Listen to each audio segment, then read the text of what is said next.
वजह जो बिहार में शूटिंग उस तरीके से नहीं हो रही है, सब्सिडी का भी कई तरह का दिक्कत आता है। कहीं मैं आपको सुन रही थी जहाँ पे आप बोले थे कि आधार कार्ड में जितने लोग हैं अपना बदलवा रहे हैं, वो क्या?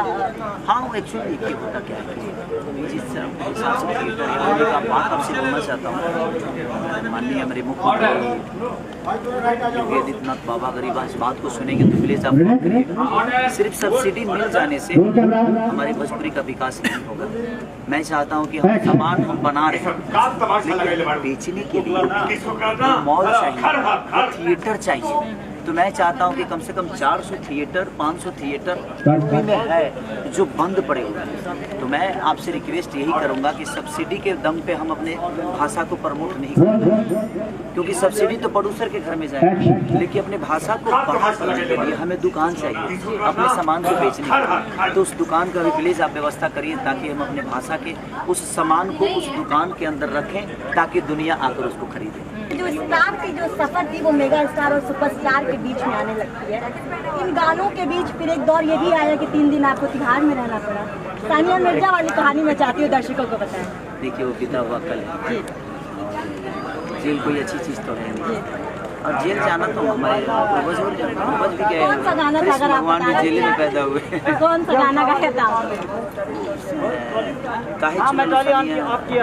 नथिया वाली सानिया दुल्हा तो किसी फैन का कुछ केस था, ठीक है, सबका अपना होता है। मुझे भी फैन पागल हो जाते हैं कभी कभी, खेसारी पे पत्थर चल जाता है तो बिहार बंद हो जाता है।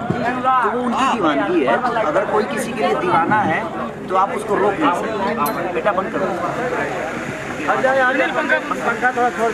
नहीं कर सकते। सबके अपने आपको आपके भी चाहने वाले हजारों करोड़ों में लाखों में होंगे, मेरे भी चाहने वाले हैं। तो ये उनका अस्तित्व है कि बेचारे क्या सोचते हैं, और उनकी चाहत को हम रोक नहीं सकते। आपके चाहने वाले मुझे भी गाली देंगे तो बुरे कैसे सकते? वो जिसको प्यार करते हैं उसको करते हैं ना भाई। वो संगीत को प्यार कर रहे हैं, वो भोजपुरी भाषा के उस बेटे को कर रहे हैं, चाहे वो मैं हूँ चाहे कोई और है, लेकिन भोजपुरी भाषा का बेटा ही तो है ना। तो ये बहुत ज़रूरी है कि हमारा प्यार अपने भाषा के बच्चों के लिए, अपने भाषा के कलाकारों के लिए। ये मायने नहीं रखता कि हमारे भाषा के लोग क्या। और मैं सबसे यही सलाह दूँगा कि आपको अगर अपनी भाषा को बड़ा करना है तो अपनी भाषा के सारे कलाकारों को प्यार दीजिए, उनका निंदा मत करिए। करना है तो उनके मुंह पे आके करिए। ऐसा नहीं कि सोशल साइट पे आप अपने भोजपुरी की भाषा को अश्लील बता दीजिए। अगर आप एक बोलोगे तो बाहर के लोग उसको बुरा बोलते हैं कि हाँ भोजपुरी अश्लील से शुरू होती है। तो हमें विचारधारा उस पर रखना है कि जो अच्छी चीज़ आती है उसको प्रमोट करना है, जो अश्लील आती है उस पर बात ही नहीं करना। अगर हम बात नहीं करेंगे तो 10 लोग उसको नहीं सुनेंगे। इसीलिए बेहतर यही कि हम अपने भाषा की गरिमा को बड़ा करें, ये नहीं कि हम उसकी निंदा करें। बिहार का आपने जिक्र किया है तो एक सवाल मुझे कर सकता है, इस तरीके से सियासी चीज़ों को हमें जब इतना बड़ा चैलेंज नहीं, देखिए कहने के लिए तो कुछ भी कहा जा सकता है कि दुनिया मुझे क्या बोलती है, लेकिन मैं अगर उनकी बातों को सुनूं तो मुझे लगता है कि मैं काम नहीं करता। मैं सुनने के लिए पैदा नहीं हुआ, सुनाने के लिए पैदा हुआ। तो मुझे सुनने की ज़रूरत ही नहीं है, वो मुझे ज़्यादा से ज़्यादा सुना सकते। मैं यही बोलता हूँ सबको कि भाई अगर मेरे पीछे आप जिनको देखिए कुछ होता क्या है कि भोजपुरी इंडस्ट्री की एक प्रॉब्लम है कि उनको बड़ा बनना होता है ना तो सिर्फ खेसारी को उनको खेसारी को गलत बोल देना है, खेसारी को कुछ बोल देना है। मुझे खुशी होती है यार, कम से कम मैं उस लायक हूँ ना कि मेरा नाम लेकर वो बड़ा हो जाता है। तो कहीं ना कहीं लोगों का प्यार खेसारी को मिलता है, और खेसारी को कोई अगर कुछ बोल देता है तो बोलने वाले तो 4-5-10 लोग ही, लेकिन मुझे प्यार करने वाले अरबों में लोग, करोड़ों में। तो मैं करोड़ों फैन के या करोड़ों प्यार करने वालों की चाहत की काम करूँ कि उन 10 लोगों के पीछे अपना ऊर्जा बर्बाद करूँ। तो मेरी कोशिश ये रहती है कि मैं उन करोड़ों के लिए काम करूँ, उन 10 लोगों के लिए नहीं जो मुझे नीचे गिराकर और अपना अस्तित्व बनाना चाहते हैं।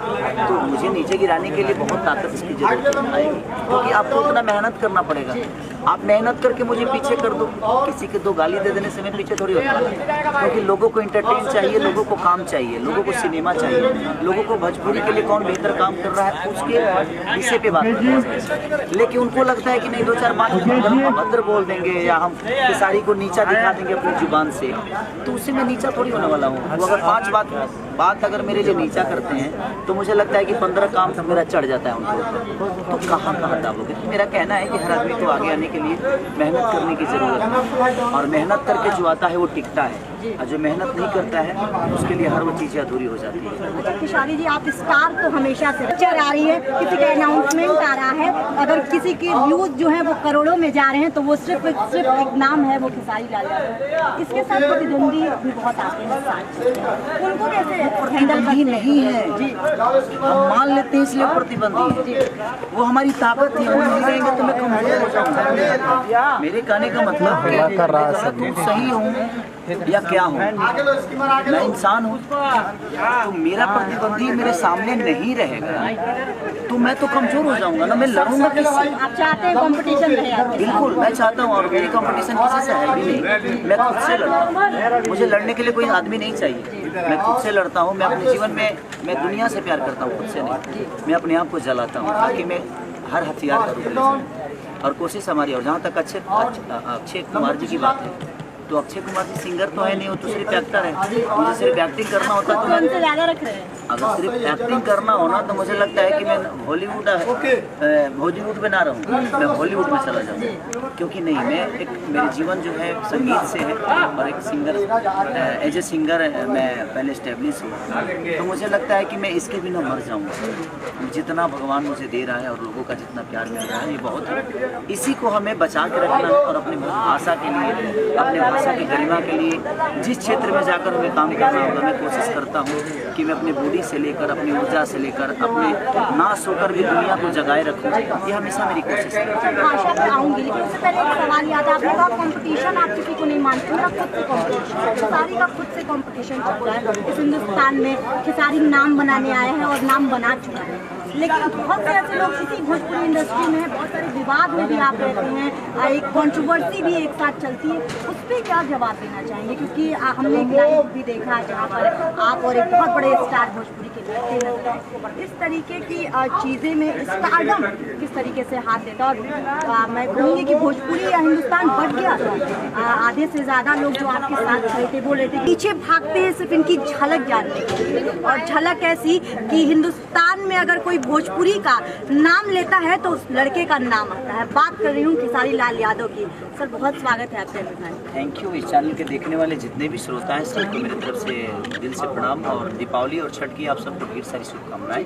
आप लोग ऐसे ही इनको सब्सक्राइब भी करिए, इनको प्यार भी दीजिए और अपना आशीर्वाद दीजिए, ताकि ये भी खेसारी की तरह ही अपने आप को एक अलग मुकाम लेकर जाए और आपका प्यार इनको हमेशा मिलता है। अच्छा, आपने शुरुआत ही कर दी है दूसरों को सपोर्ट करके।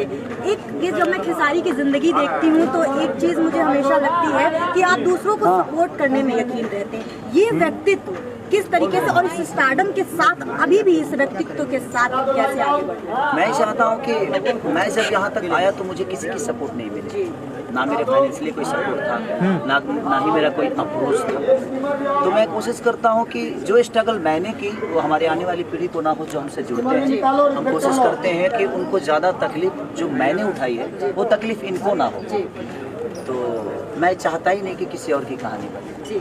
जिंदगी में जब आपको तकलीफ होती है तो आपकी कहानियों से जुड़ जाती है। दूसरे को जब दर्द होता है तो वो वही समझ सकता है जिसने कभी दर्द देखा हो। दर्द देखने की जब मैं बात करती हूँ वो ओखला याद आता है। ओखला में लिट्टी चोखा बेचना, आपके पिताजी खुद चना बेचा करते थे, कम उम्र में शादी हो जाती है, लेकिन उस लड़के की जो ख्वाहिशें हैं, जो सपना है वो बड़ा देखता है। सपना आप भजन गाया करते थे और उसके बाद आज आप हिंदी गा रहे हैं, आप बादशाह के साथ गा रहे हैं। किस तरीके से ये जर्नी देखते हैं? और ओखला में क्या कभी सोचा था कि आज इस लेवल के स्टारडम के साथ आप दुनिया को में पहचाने जाएंगे? दुनिया में मैं जो भी बढ़ा हूँ ये मेरा स्ट्रगल नहीं है और ये जर्नी नहीं है। मुझे लगता है कि हर वो दुख मेरे लिए सीढ़ी थी जो मुझे सुख की तरफ लेके गया, और आज भी मैं चढ़ ही रहा हूँ। आज भी मुझे लगता है कि आज भी मुझे सुख नहीं मिला है। मैं 24 घंटे में 2 घंटे सोता हूँ या 2.5 घंटे या 3 घंटे, उससे ज़्यादा मैं सोता नहीं। मैं महीने के कम से कम 20 गाने गाता हूँ, और 20 गाना गाने के लिए भी टाइम चाहिए, शूटिंग के लिए भी टाइम चाहिए, उसको प्रमोट करने के लिए, लिखने के लिए, हर वो चीज़ करने के लिए टाइम की ज़रूरत होती है। उसके बावजूद भी सोचिए कि मैं कितना टाइम निकालता हूँ कि महीने के एक सिनेमा भी कर लेता हूँ, सिनेमा का भी गाने गा देता हूँ, 20 एल्बम भी गा देता हूँ। बाकी शो हैं, अपने घर का काम है, अपने माँ बाप, अपनी फैमिली, पूरी समाज, हर आदमी को लेकर चलना बहुत कठिन काम होता है। लेकिन मुझे लगता है कि अगर आप दुनिया को समझते हो तो दुनिया में समझाने की किसी को कोई ज़रूरत नहीं। आप दुनिया को समझ लीजिए, दुनिया आपको अपने आप समझ। आपने कहा और